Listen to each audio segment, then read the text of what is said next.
Alors, première mission pour réaliser un graphique en scatterplot, alors que ça soit pour ce graphique-là, ceux qui sont venus avant ou ceux qui viendront après, quand c'est les premières missions, donc là on est sur la mission numéro 1 pour une représentation graphique en scatterplot, c'est extrêmement simple mais c'est voulu. Donc si vous avez déjà des connaissances, que ce soit en Pandas ou en Plotly, et que vous trouvez ça trop simple, soyez patient puisqu'au fur et à mesure des nouvelles missions, je vais rajouter en complexité dans l'intitulé des missions et en complexité dans le paramétrage final des graphiques. Donc soyez patient si vous trouvez ça trop simple. Donc on va tout de suite attaquer le détail de cette mission. Depuis le dataset, créer un graphique en nuage de points. Donc nuage de points ou scatterplot, c'est la même. Nuage de points, c'est la version française de scatterplot, montrant la relation entre le poids et la taille des individus. Donc c'est un scatterplot en 2 dimensions.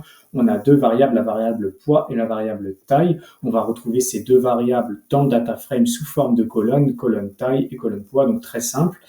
Euh, Ici, je vous ai mis les liens généraux, je ne vais pas rentrer dans les détails. La méthode pour générer ce graphique avec Plotly Express, je reste avec Plotly Express pour le moment parce que c'est extrêmement simple à faire. Donc tant que c'est simple, je reste avec la version Express de Plotly. La méthode pour générer ça, elle s'appelle scatter, donc point .scatter avec des parenthèses puisque c'est une méthode. Je vous ai mis ici le lien de la documentation générale de Plotly. Voilà, on va donc tout de suite attaquer. Donc ici, j'ai importé mon data frame, c'est issu d'une mission Pandas que j'ai fait juste avant. Donc je mixe un peu les missions Pandas et Plotly. Je vous invite à regarder les 2 missions dans l'ordre. J'ai des playlists Mission Pandas et j'ai une autre playlist Mission Plotly. Je vous invite à les regarder les deux et les deux dans l'ordre.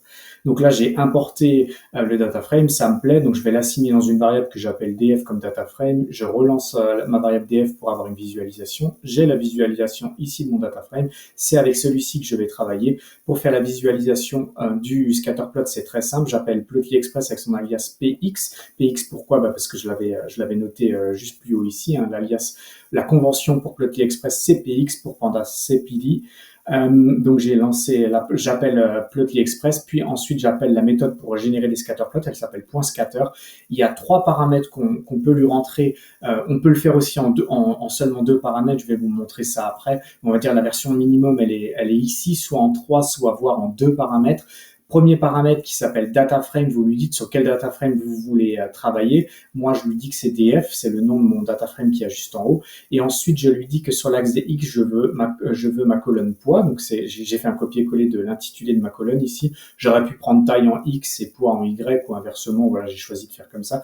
Pour Y, c'est l'intitulé de ma colonne taille. Voilà, donc j'ai juste mis le nom de mon data frame, le nom de ma colonne, le nom de mon autre colonne et on génère ça. Et ça va nous générer le scatterplot. Donc ici, je ne vais pas faire d'analyse du scatterplot, ça viendra dans d'autres missions.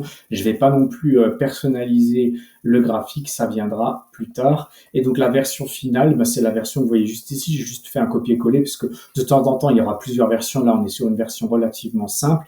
Il y avait possibilité de faire plus simple dans le sens où on aurait pu seulement utiliser 2 paramètres au lieu de 3. Là, on en a 3, un data frame X, Y. J'aurais pu m'épargner celui-ci, c'est-à-dire le supprimer complètement, pas faire ça, parce que si je fais ça et que je relance, Plotly ne va pas comprendre, va me générer en erreur en me disant il ne sait pas à quoi correspond poids et taille. Mais par contre, si derrière je lui renseigne de quel data frame on parle, donc en l'occurrence mon DF, que je fais ouverture de crochet et qu'à l'intérieur je mets le nom de ma colonne, comme ça va fonctionner. Donc ça, il faut que je le fasse pour les 2 colonnes, donc ici et ici. Ça veut dire en fait qu'il y avait une version un peu plus. Alors je ne sais pas si elle est plus simple, mais en tout cas en seulement 2 paramètres au lieu de 3.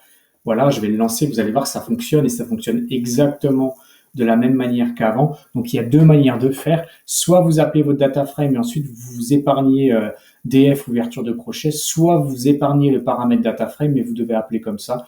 Les deux fonctionnent, vous faites comme vous voulez. Moi, sincèrement, j'ai quand même une petite préférence pour ça. Je trouve ça plus lisible, mais les deux conviennent. Donc voilà, vous utilisez une des deux. Là, je vais revenir sur ce qu'il y avait au départ. Comme ça, vous voyez que ça existe. Je l'ai déjà expliqué, je me répète, et comme je l'ai déjà dit, au fur et à mesure, je me répéterai de moins en moins. Donc voilà, rien de particulier, je pense que c'est clair. Si malgré tout, vous avez des commentaires ou des questions, vous pouvez le faire directement sur la page de la vidéo YouTube que vous êtes en train de regarder. Si vous êtes sur le notebook, vous pouvez cliquer ici pour aller sur la vidéo. Et si vous voulez vous abonner pour voir les prochaines vidéos qui vont arriver, vous pouvez cliquer sur le lien ici. Voilà, à plus tard.